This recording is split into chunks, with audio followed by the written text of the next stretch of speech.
Selamat petang, salam sejahtera. Terima kasih karena bersama dengan saya di Nazlin Unity Channel. Ini pastilah satu lagi perkara yang menarik dalam politik Malaysia. Baru-baru ini kita digemparkan dengan satu cadangan supaya senarai ahli parlimen yang tidak hadir ke Dewan Rakyat atau persidangan parlimen akan didedahkan kepada umum dan kepada rakyat.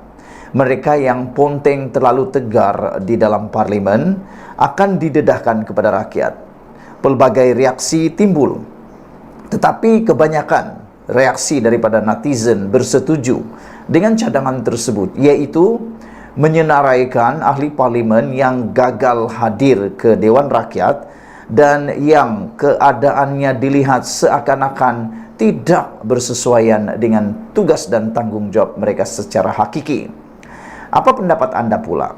Netizen memberikan pelbagai alasan. Mereka menyokong supaya cadangan menyenaraikan ahli parlimen itu adalah wajar.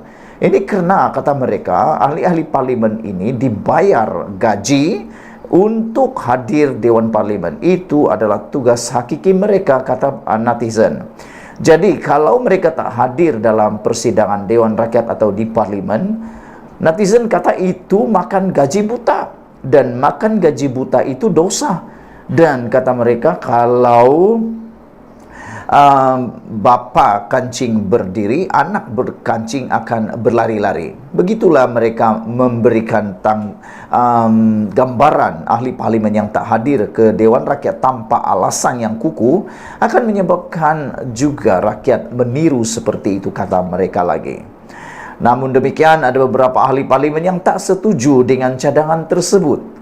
Tapi perkara itu telah dibidas sekeras-kerasnya oleh netizen. Apa pula, di mana pula pendirian anda? Tapi kali ini pula kita digemparkan dengan teguran kepada ahli parlimen dengan bertajuk dari berita harian online, kalau Perdana Menteri, timbalan Perdana Menteri boleh hadir, kenapa Menteri tak dapat hadir? Yang Dipertua Dewan Negara Tan Sri Dr. Wan Junaidi Tuanku Jaafar hari ini mengingatkan ahli jemaah menteri supaya menghormati institusi parlimen dengan hadir menjawab soalan yang dikemukakan kepada kementerian yang diwakili, kata beliau. Beliau berkata Dewan Negara harus dihormati dan kehadiran seseorang menteri sangat penting dalam menjelaskan sesuatu persoalan yang dibangkitkan oleh ahli Dewan Negara. Saya memperingatkan, kalau Perdana Menteri Datuk Seri Anwar Ibrahim boleh datang, kedua-dua timbalan Perdana Menteri Datuk Seri Dr. Ahmad Zahid Hamidi dan Datuk Seri Fadilah Yusof boleh datang ke sidang Dewan Negara, takkan Menteri tak boleh datang, kata beliau. Ini satu amaran tegas yang mudah difahami. Siapakah yang lebih sibuk daripada Perdana Menteri dan timbalan Perdana Menteri?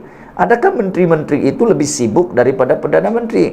Kalaulah mereka itu lebih sibuk, lebih baik mereka jadi Perdana Menteri. Lebih kurang macam itulah. Takkanlah tempat ini rendah sangat untuk menteri datang, kata beliau. Ini Dewan Tertinggi Parlimen, katanya ketika Timbalan Menteri Pelancongan Seni dan Budaya Khairul Firdaus Akbar Khan sedang menjawab pertanyaan pada sesi jawab lisan di Dewan Negara di sini hari ini.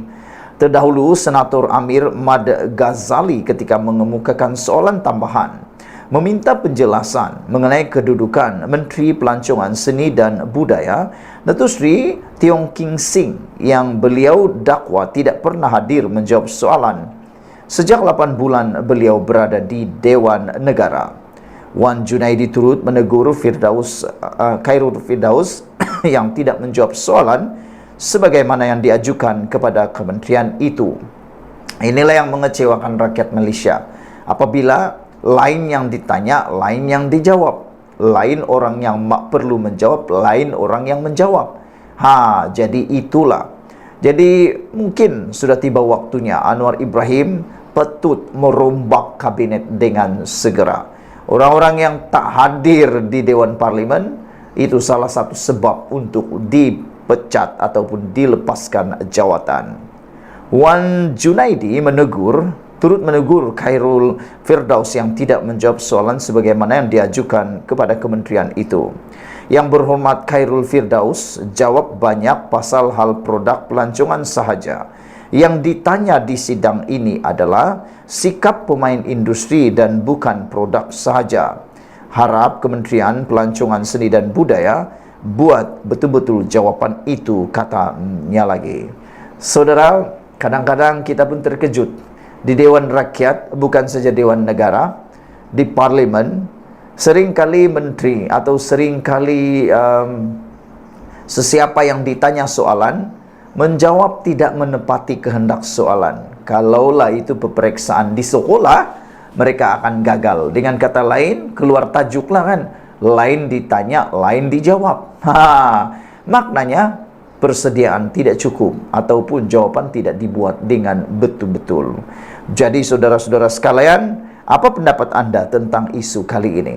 Adakah patut orang yang jarang-jarang hadir ke Dewan Rakyat, Dewan Parlimen atau Dewan Negara patut disenaraikan dalam senarai tidak hadir dan perlu didedahkan kepada rakyat Malaysia? Biar rakyat Malaysia menilai, biar rakyat Malaysia tahu siapa ahli parlimen yang tidak menjalankan tanggung jawab tugas atau ponteng kelas. Kalau di sekolah, bagi mereka yang mempunyai anak seperti saya dan Anda mungkin mempunyai anak juga, kalau anak kita ke sekolah dan sudah lama tidak hadir ponteng ke sekolah, mereka akan dapat surat tunjuk sebab, surat amaran 1 dan 2 dan 3. Akhirnya kalau tak hadir lagi, boleh kena buang sekolah atau digantung sekolah atau apa-apalah dengan hukuman-hukuman yang tertentu. Jadi, adakah di Dewan Rakyat, Dewan Parlimen tidak boleh dilakukan perkara itu? Itu sebabnya rakyat, netizen, apabila isu penyenaraian ahli parlimen ataupun ahli-ahli menteri yang gagal hadir ke Dewan Rakyat atau Dewan Parlimen dengan kerap perlu disenaraikan, rakyat bersorak gembira. Karena kata mereka, inilah caranya rakyat mengetahui indikator pertama bahwa orang itu tak layak lagi menjadi ahli parlimen. Dengan kata yang lain, perlulah dipecat daripada ahli parlimen dengan cara jangan undi lagi lah, kata mereka lagi. Yang seterusnya, bagi menteri yang tak hadir dalam persidangan Dewan Rakyat tanpa alasan, dengar baik-baik, bukannya suka-suka, tanpa alasan, mereka perlu ditukar oleh Datuk Seri Anwar Ibrahim. Itu kehendak rakyat. Rakyat mahu menteri yang betul-betul rajin, kompeten dan benar-benar mahu bekerja. Sekian dulu untuk kali ini. Jangan lupa tinggalkan komen Anda, tekan butang subscribe. Kita jumpa lagi. Bye-bye.